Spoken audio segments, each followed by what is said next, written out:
I'm Dr. Walt Miner. I'm here to talk about LSD. The reason I'm talking about LSD is that I'm trying to counteract a lot of the popular publicity that you're reading about this material. It's very difficult today to pick up a newspaper or a magazine or listen to the radio without hearing about LSD. A lot of what you read is true. A lot more of it isn't true. You need all the facts. Now, nothing I'm going to say today is going to be emotional. I'm not going to lie to you. I'm going to tell you the facts as we know them, facts that we can document. I'm talking basically to two people. I'm talking to the man who is thinking about taking LSD, because I want him to know all that I know about it before he takes it. I'm talking to the rest of you people who go to sea in the Navy, because I want you to think about just how much you want to go to sea with people who do take this material. So that we're all talking about the same thing, I'd like to give you some historical background on LSD. What is it? There's a fungus. It's like the mold that grows on bread. Only this fungus grows on wheat, and it grows on rye. One of the byproducts of this fungus is a group of chemical compounds called ergot. And ergot is made up of several different chemical constituents, and all of these constituents have a powerful effect on the body. And these effects vary all over the map, from everything from causing an abortion to curing a migraine headache. Now, anytime you have a naturally occurring compound that has powerful physiologic effects, people in the drug industry, drug researchers, will be looking at these molecules. They'll be trying to modify them, to change them, to see if they can change the effects that are produced, to make them safer.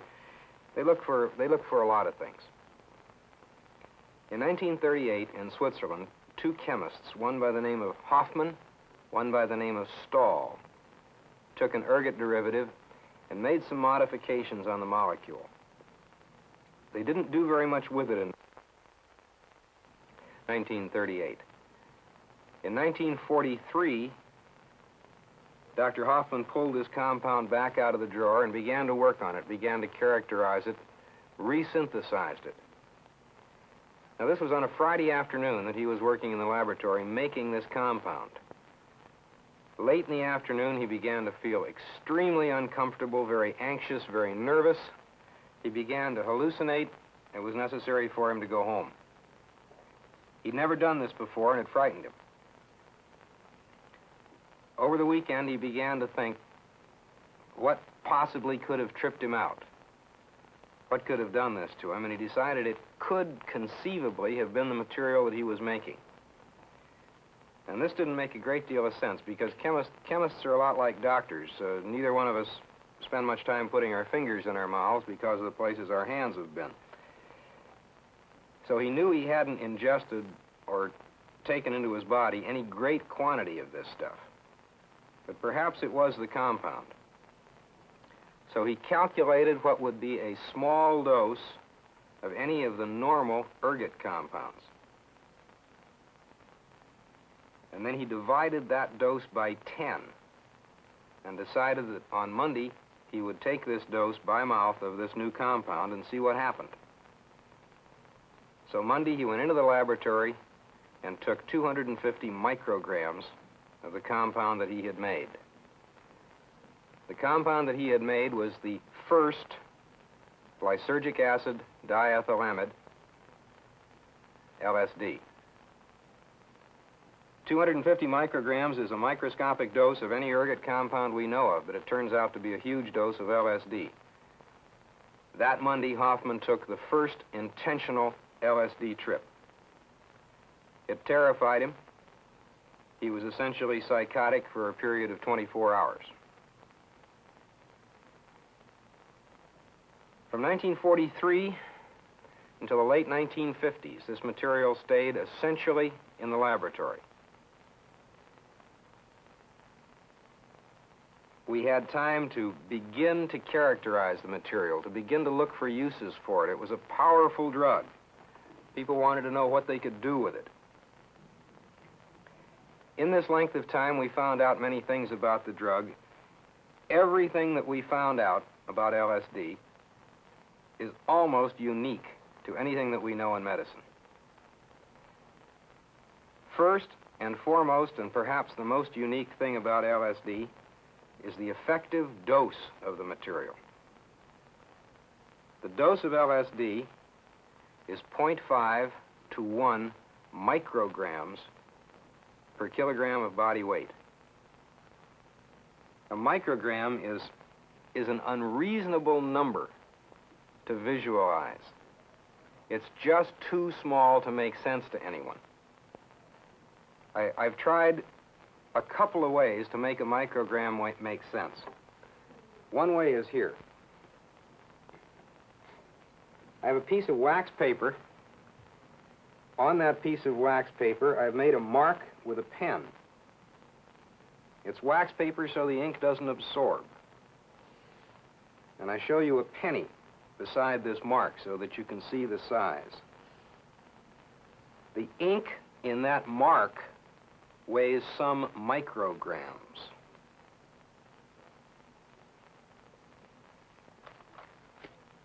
Now, perhaps even more impressive, I have a tube of human blood. And I take one standard drop of that blood.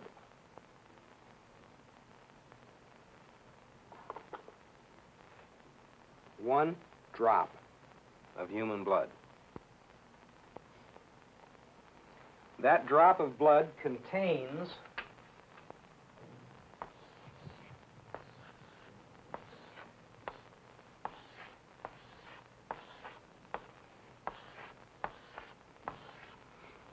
330 million cells.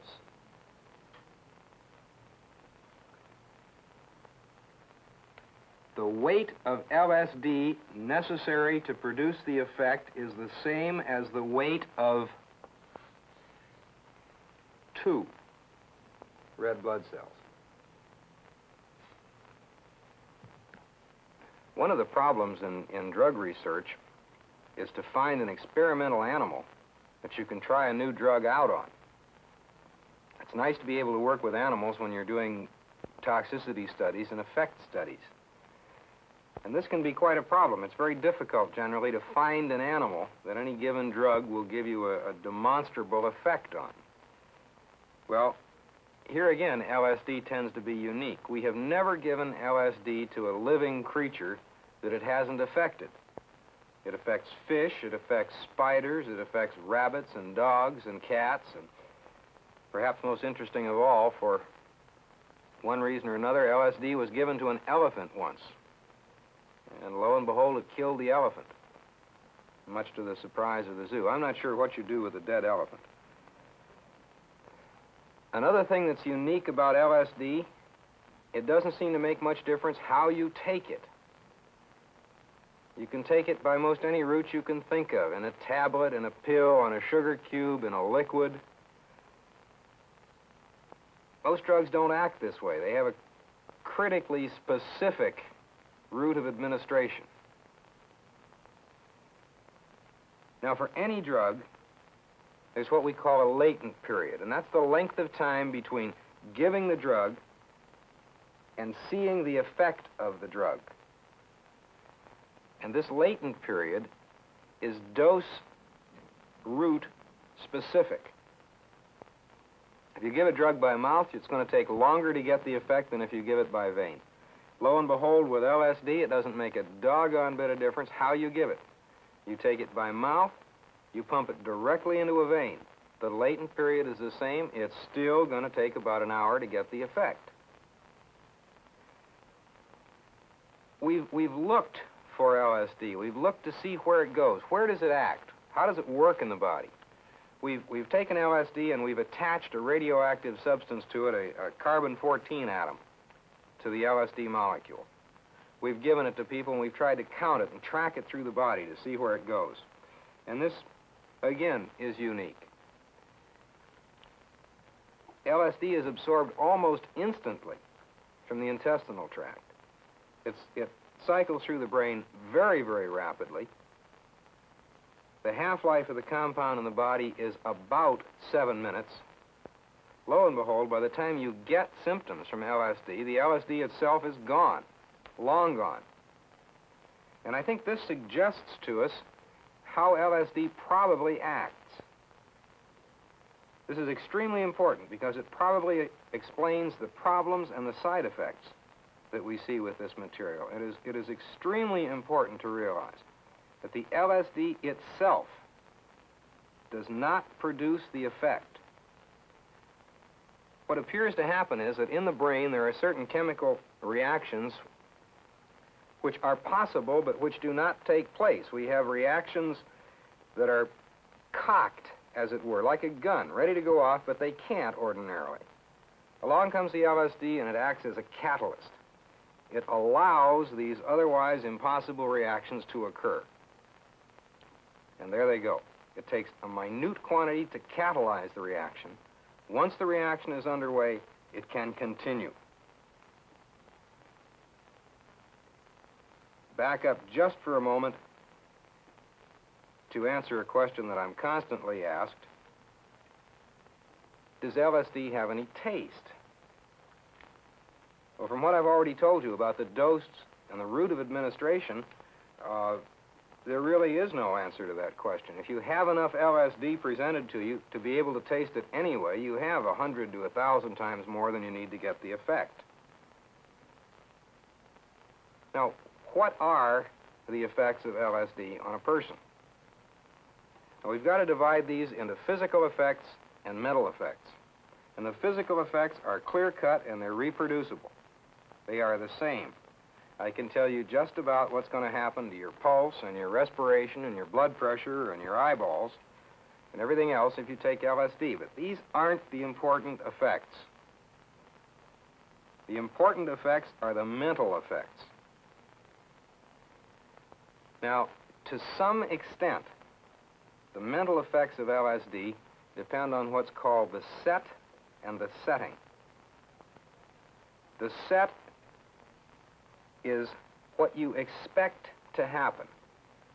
It's how you feel at the moment, what you're thinking, whether you're nervous, whether you're worried, what you anticipate with the compound.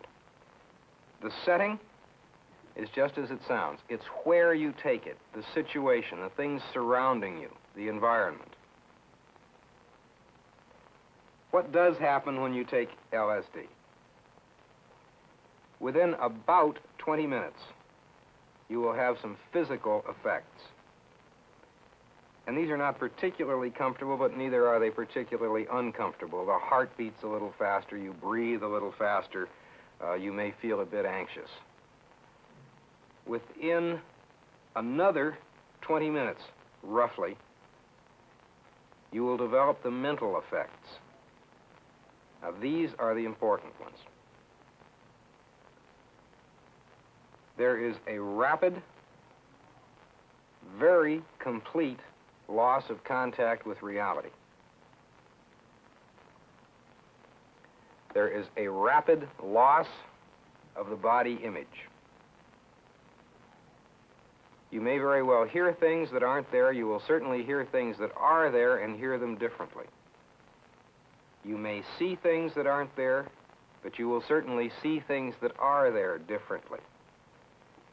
There's a change in the size and the shape and the proportion and the colors of things that you are seeing ordinarily. And these changes themselves change rapidly and are highly colored, brilliantly colored.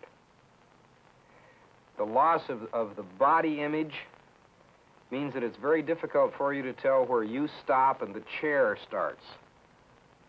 It makes it equally difficult to tell if your thoughts are your own or belong to someone else. Are you thinking something or is the bulkhead thinking something?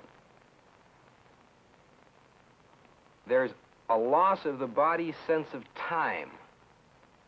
Now, ordinarily, we can sit and without a watch, we can count off 15 seconds or a minute and we can be pretty close. On LSD, the body's natural clock just ceases to function. Time may be tremendously stretched or tremendously shrunken.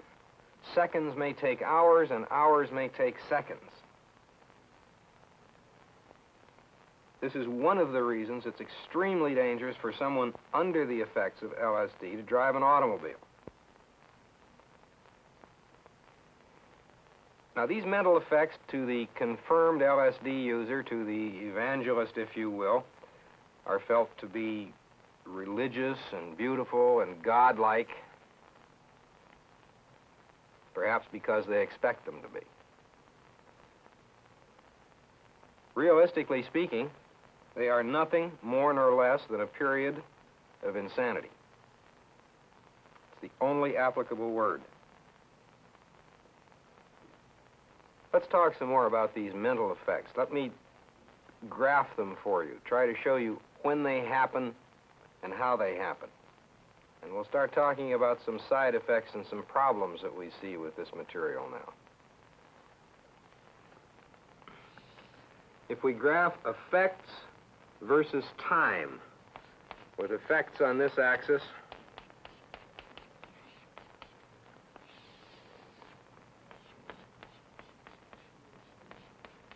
and time down here, we take the drug at time 0.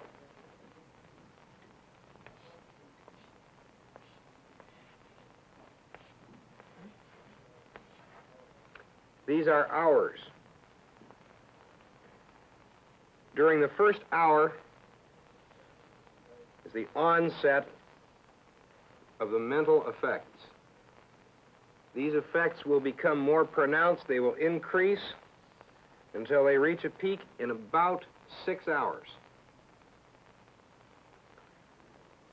They will then gradually taper off for a total trip, if you will, of about 20 hours. After which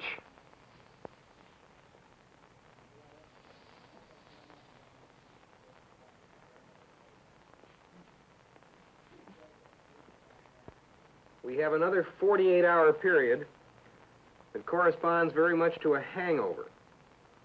Now, this is not a hangover of the kind with which you perhaps have had some experience.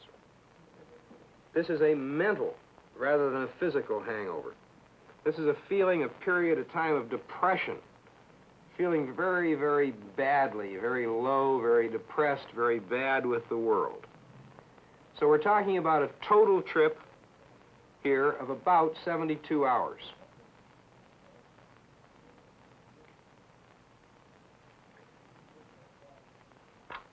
It would just fit into a weekend pass. Now, is this 72-hour trip any worse than a good, solid binge? And the answer is yes, it's a whole heck of a lot worse. One of the reasons is that alcohol is self-limiting. If you'll be honest with yourselves. If you start drinking, and if you continue to drink steadily, you will, within a period of time, cease to function. If you continue to drink long enough, you will become horizontal, and you will stop. With LSD, this doesn't happen. Unfortunately, the man who is psychotic on LSD can continue to function. He continues to do things. Worst of all, perhaps, he continues to do things and feel that he is doing them extremely well. Now, this is dangerous. What are some more of the dangerous effects of this material? What do you have to know if you're thinking about taking it? First and foremost, perhaps, and maybe the one that you've read the most about, is that some people, and I can't tell you if I'm talking about 1 out of 10 or 1 out of 100 or 1 out of 100,000, but some people will reach the peak of these mental effects right here, and they will stay there. From here on out, these people are insane. They are psychotic.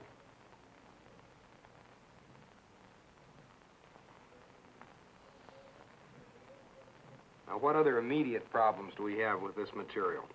This time period in here is extremely dangerous. If someone gives you this material and you don't know you're getting it, the time in which these mental symptoms are beginning and increasing is terrifying. If we take a man who knows he's getting LSD, perhaps he's had many trips and they've been pleasant, and yet in the rising phase of the mental effects, you put him under a little stress. And it doesn't take very much stress. It takes such a little stress that it may be that the lights are too bright, that the music on the phonograph isn't quite right, that there's a little noise outside, something. Any stress in this rising phase will trip this man into a bad trip. He will have the same effect as the man who is given the material and doesn't know he's getting it. He will be terrified. He's not seeing pretty visions, he's seeing monsters. He's losing his mind and he feels it going. He is intensely, extremely, terribly uncomfortable. If he is alone, if it's possible for him, there's only one escape from this discomfort. That's suicide. This man will kill himself if he has the opportunity to do so. If this man who trips into a bad trip in this phase is with a guide, and you're always supposed to take this with a guide, he trips into a bad trip, he becomes paranoid. He immediately blames this intense mental discomfort on the only person that's there to blame it on, the guide. If he can, he'll kill the guide. Now, I'm not talking about rare occurrences. I personally know of 2 attempted and 1 successful murders that have occurred right in here for that reason.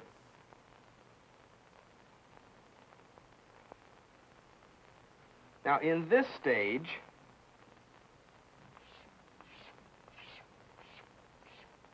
during the peak of the mental effects, we again get deaths. And these are accidental deaths. I can't emphasize strongly enough how complete this depersonalization, this loss of body image, this omnipotent, godlike, omniscient feeling is that these people get.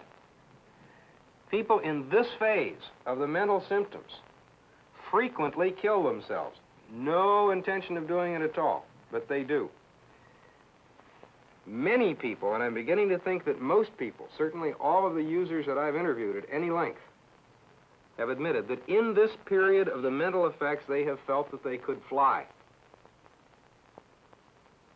Now, a user that feels strongly that he can fly and who goes out the first floor window is not in too much trouble. But if he's on the 7th deck, he's not going to make it. The flight is going to be brief. The end is consistently the same. There are probably a fair number of people in the United States bailing out of windows that they had no intention to bail out of. There's a well-documented case on the West Coast. A youngster took this material, godlike in his power, walked into the middle of the expressway and put out his hands to stop the cars, and they killed him. There's a young lady on the coast who, in this phase of an LSD trip, decided to walk across Oakland Bay, and she drowned. It's been 2,000 years since anybody has successfully walked on water.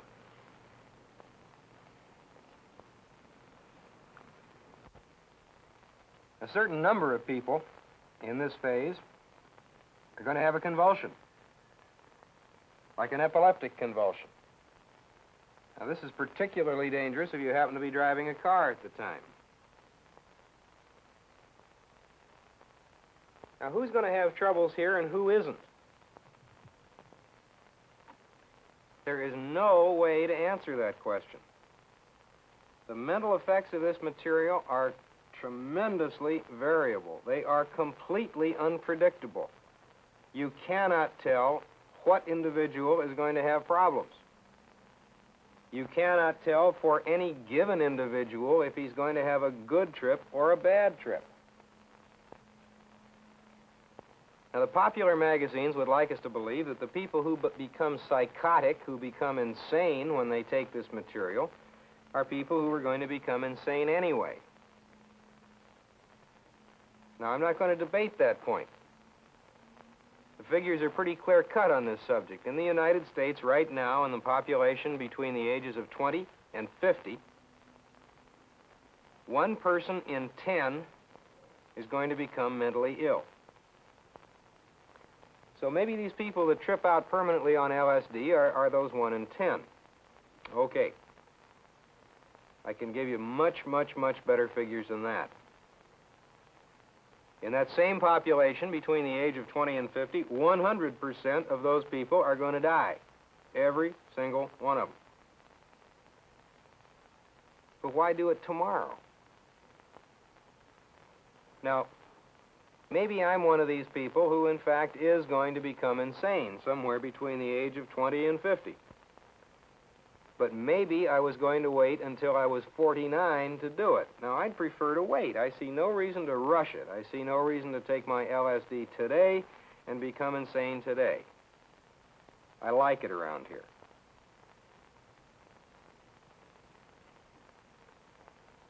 We've still been talking about immediate effects, effects that we're going to see within 1, 2, or 3 days of taking this drug.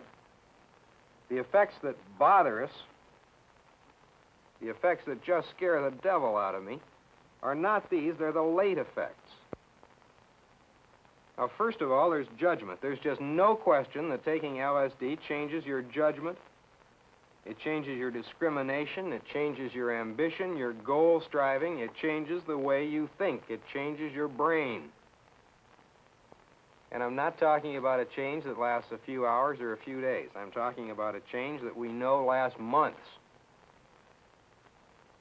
The chief of the Department of Medicine at Harvard University Medical School says that no man who has taken even 1 dose of LSD should make a major decision for at least 3 months.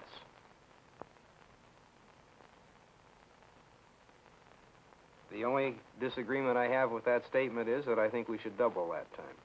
I think 6 months, maybe. We know that someone who takes LSD has brain damage. We know that this drug damages the brain. We can see this on brainwave tracings, electroencephalograms. We know that the brain is different. It's difficult to demonstrate how different. And we haven't gotten enough brains in bottles from acid heads yet to dissect them to see where this damage is. But we can demonstrate electrically that the brain is different. A terribly frightening thing about LSD, and this is new, we don't fully understand it. We've just begun to realize it. Is that if you put some blood in a bottle, and you put a little LSD in that bottle, and you let the blood cells grow, and you go back and look at them a little later, the chromosomes, the genes, those parts of our cells which determine what we are going to be, have shattered. The only thing that we know of that gives you the same effect on the genes, actually 2 things. One is a large dose of whole-body radiation, and the other is the disease leukemia. Now, if, in fact, these shattered genes are a permanent change, and we don't know that yet, but in the other 2 cases it is permanent, we must assume that that person who has taken the LSD,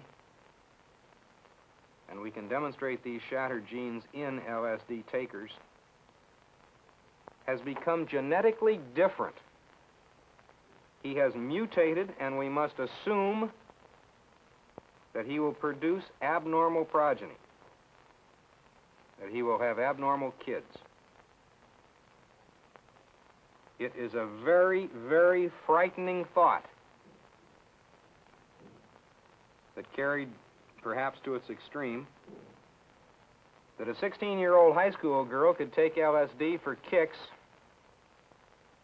and find out that for the rest of her life she could never have a normal child. We don't know what sort of abnormalities to expect. We have no idea. But abnormal genes are going to produce abnormal kids.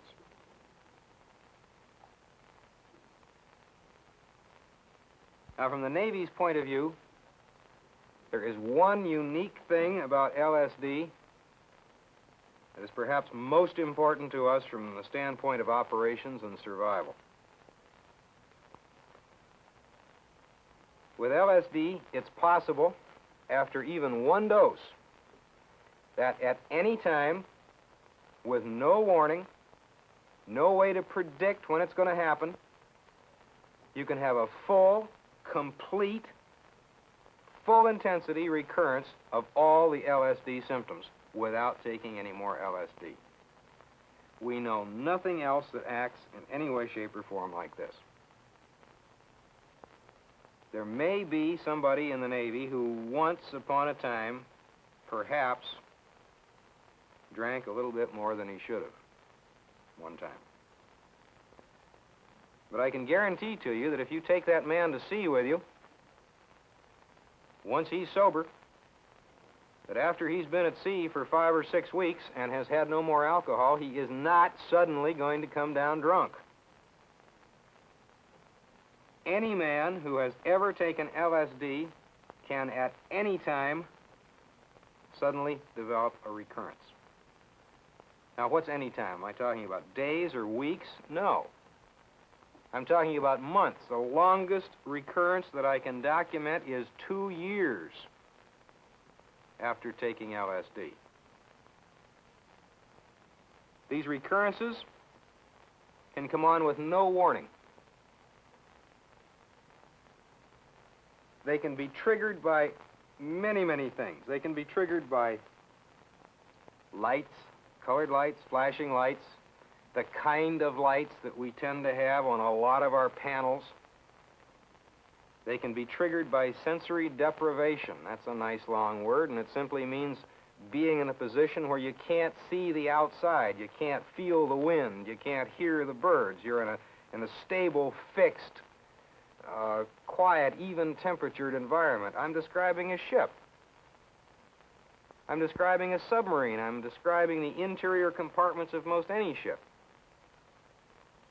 I'm talking about colored lights and thinking about the control panels in airplanes. Now, we know of civilian recurrences. We know of lots of them. We know of the lady who was driving an automobile down the expressway and suddenly the car in front of her ballooned up to 100 times as big as it ought to be. And she knew that she could never drive around this huge automobile. And she went into a complete panic and stopped and ran off into a store. We know of another lady who was driving on the Los Angeles freeway 6 months after having taken LSD and suddenly depersonalized, suddenly lost her body image, suddenly split into 2 people and had no idea which of the 2 people was driving. And she almost ran off a bridge, and that lady's still insane and she's still in a hospital. This is the dangerous part from our point of view. Ever since the Navy began, ever since we had our first ship, the whole basis of the Navy has been that the men were reliable. We got a lot of people in the Navy. We're all different kinds and all different shapes and all different sizes, but the one thing we've got to be is reliable. You've got to be able to depend on your men. Basically, we're interested in keeping the ocean out of the inside of our ships. We're interested in keeping our airplanes up in the air. A man who takes LSD, a man who has taken LSD, cannot be considered reliable. In any situation, at any time, unexpectedly, he can become insane on you. This is not the kind of man that we want to go to sea with us.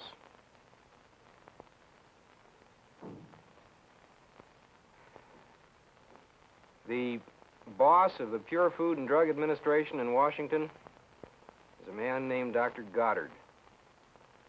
And he describes LSD about as well as I've heard it described. He calls it Russian roulette with a sugar cube. It's a good description. Now, this stuff scares me to death.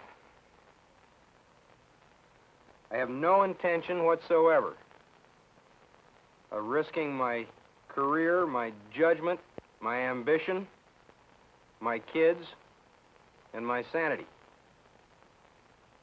so that I can sit for 12 or 15 hours and watch pretty colored lights behind my eyeballs. I would like you to think about what I've said. Decide if the risk is worth it.